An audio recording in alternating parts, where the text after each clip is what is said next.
Hoje nós vamos falar sobre citologia. A citologia é a ciência que estuda as células, né? E é tão importante essa ciência que ela contribui com outras ciências, né? Ela contribui com a biologia, com a biomedicina, com a medicina, com a farmacologia, que é a faculdade da farmácia, que estuda os remédios, com a enfermagem. Ela é importante porque ela nos faz descobrir e nos faz entender esse mundo que é diferente do mundo real, que a gente consegue ver, observar, né? Porque a maior parte das células são microscópicas. Eu tenho alguns exemplos de células que são visíveis, que são células macroscópicas. Esse estudo é muito importante para a gente poder ter a cura de doenças, poder também compreender o bem-estar dos seres vivos, a relação dos seres vivos uns com os outros, porque eu tenho seres muito pequenininhos, invisíveis, microscópicos, e tem os seres vivos como a baleia, o elefante e alguns outros animais, né? A lula gigante. Então, se eu comparar os seres vivos, os tamanhos eles são importantes, eles colaboram um com os outros, porque o pequenininho é comido pelo um pouquinho maior que ele, que é comido por um pouco maior que ele, e aí a gente tem uma dependência de seres vivos, né? Principalmente surgindo dos vegetais ou das algas, dos protozoários, tá? Bom, Robert Hooke, ele descobriu a célula em 1665. Alguns cientistas falam 1663, mas por 2 anos de diferença não faz nenhum sentido aí ficar brigando por isso, né? Então, em 1665, ele pegou um pedaço de cortiça. A cortiça é um material vegetal, é a casca de uma árvore portuguesa e ela serve para vedar o vinho, a champanhe do mundo exterior, né? Então ela conserva, ela é muito importante. Até hoje é usado. Então, o Robert ele pegou esse material, ele cortou em pedaços bem fininhos, colocou no microscópio e foi observar. E o microscópio de antigamente era bem inferior, mas ele conseguiu perceber que existiam estruturas muito pequenas que compunham a cortiça. Ele chamou essas unidades pequenas de pequenos grãos. Então são as células que a gente conhece hoje, né? Vocês já ouviram eu falar sobre os átomos na aula de práticas experimentais de ciências. As células são formadas por átomos. As menores partes da matéria são os átomos, que vários átomos juntos formam molequinhas, elas vão formar a célula.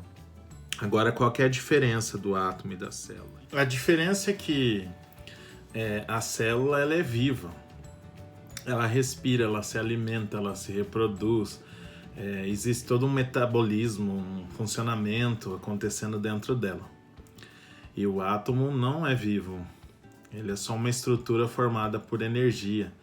Carga positiva, carga negativa e carga neutra. Eles formam as células, mas as células organizadas da forma que são, elas são vivas. Na definição de células, são pequenas estruturas, a pequena unidade viva, né, que forma toda a estrutura de seres vivos, tá?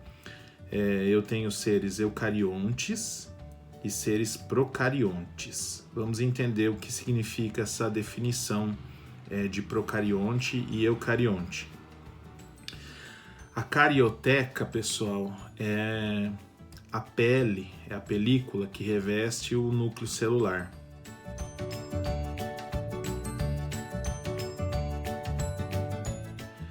Então, carionte, né, vem de carioteca, vem de ter essa estrutura, né? E a procarionte é a unidade viva, é a célula que foi organizada, que surgiu antes da estrutura do núcleo celular, antes da carioteca. Então, os procariontes, eles são os seres vivos que não têm núcleo celular, não tem a carioteca, tá? Eles têm o material genético deles disperso no citoplasma. O citoplasma é a estrutura que preenche o interior da célula.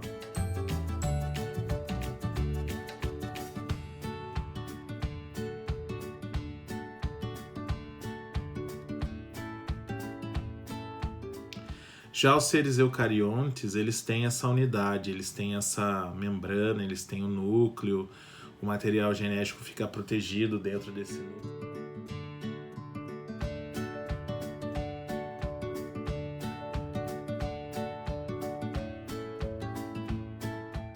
Então a gente organiza eles em procariontes e eucariontes, tá? Os seres procariontes são as bactérias, elas não têm o núcleo celular. Já os seres eucariontes, a gente tem vários grupos aí do reino, né? A gente tem os protoctistas, que são os protozoários e as algas, o fungi, que são os fungos. A gente tem também o reino plantio, as plantas, vegetais, e a animalia, os animais, tá? Então, somente as bactérias que não têm esse núcleo celular, essa membrana, essa carioteca. Tá bom? E aí nós temos os vírus.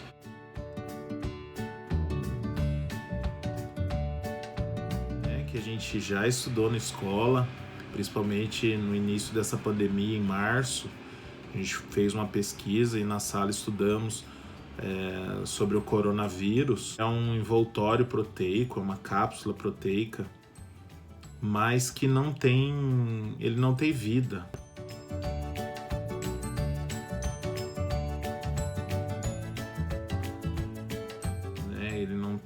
Só tem o material genético dele ali, ele não tem organelas funcionando. Ele precisa invadir uma célula para que ele consiga sobreviver ou voltar a sobreviver. A hora que ele sai do meio celular, ele fica lá parado, sem vida, esperando uma oportunidade para invadir, então parasitar uma célula, reproduzir, sobreviver, se alimentar, tá bom? As células microscópicas, eu vou mostrar para vocês aí um pequeno vídeo que eu fiz lá na escola na semana passada.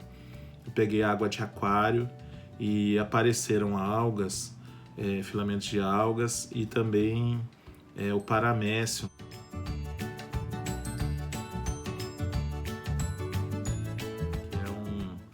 É um famoso protozoário amigo aí dos biólogos que fazem experimentos para os seus alunos, né? O paramécio é uma célula, é o ser unicelular eucarionte, porque ele tem núcleo, ele tem cílios, e esses cílios ficam se mexendo o tempo todo, ele consegue andar no meio aquoso, né? O ambiente dele é aquático. Então, os seres microscópicos são seres invisíveis.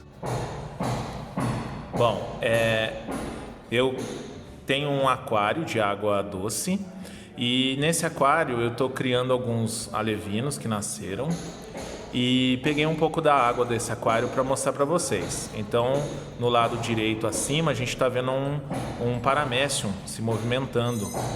Lindo, lindo, lindo. Um ser protozoário, ciliado.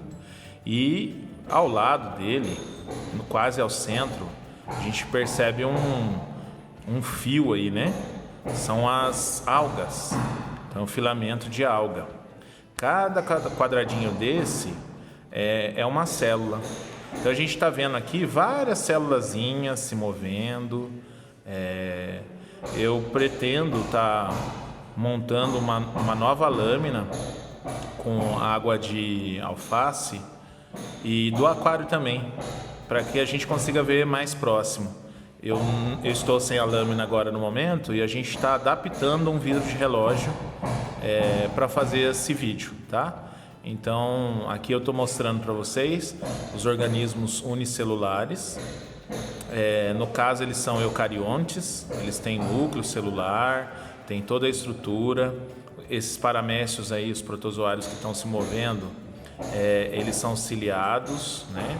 Então eles conseguem se movimentar por cílios,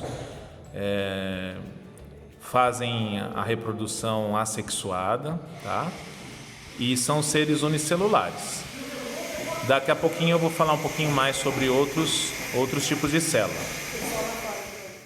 Então, um exemplo de célula macroscópica que é possível a gente ver a olho nu é a gema do ovo, né? Através da gema do ovo, a gente percebe que existe uma membrana aqui, uma película, né, que protege o interior da célula.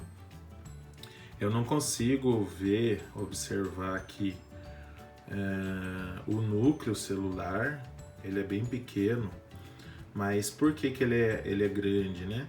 Porque ele tem bastante material preenchendo aqui, estrutura proteica preenchendo essa célula, tá? Para que ela consiga se desenvolver depois e formar um outro ser vivo, tá? Então existe a película aqui, ó, eu tô tentando encostar e eu não vou conseguir furar ela, porque é uma pelezinha, se eu forçar eu vou romper e eu não quero. Então uma célula macroscópica, um exemplo, né? Outro exemplo de célula macroscópica, vou colocar aqui o ovo, né? A clara não é célula, tá? A clara não é uma célula macroscópica, é um material proteico. Bom, aqui eu tenho o alvéolo da laranja. Então, cada estrutura dessa aqui, pessoal, olha só. Deixa eu ver se eu consigo. Aqui, ó, caiu um aqui. Ó, cada estrutura dessa aqui é um gominho, um alvéolo do gominho da laranja. Ela é uma célula também. Tem bastante material proteico aqui dentro, reserva nutritiva, né? Olha lá, olha quantas, né? Existe um conjunto aqui de células visíveis, né? Olha lá. Tá? E são células de um vegetal. Outro exemplo, a fibra do algodão. Peguei, tirei, desfiei o cotonete. Então a fibra do algodão também são exemplos de células macroscópicas, tá? Então aqui o alvéolo da laranja, a fibra do algodão, a gema do ovo, né? São estruturas de células macroscópicas, tá? Então a gente tem células macroscópicas e células microscópicas.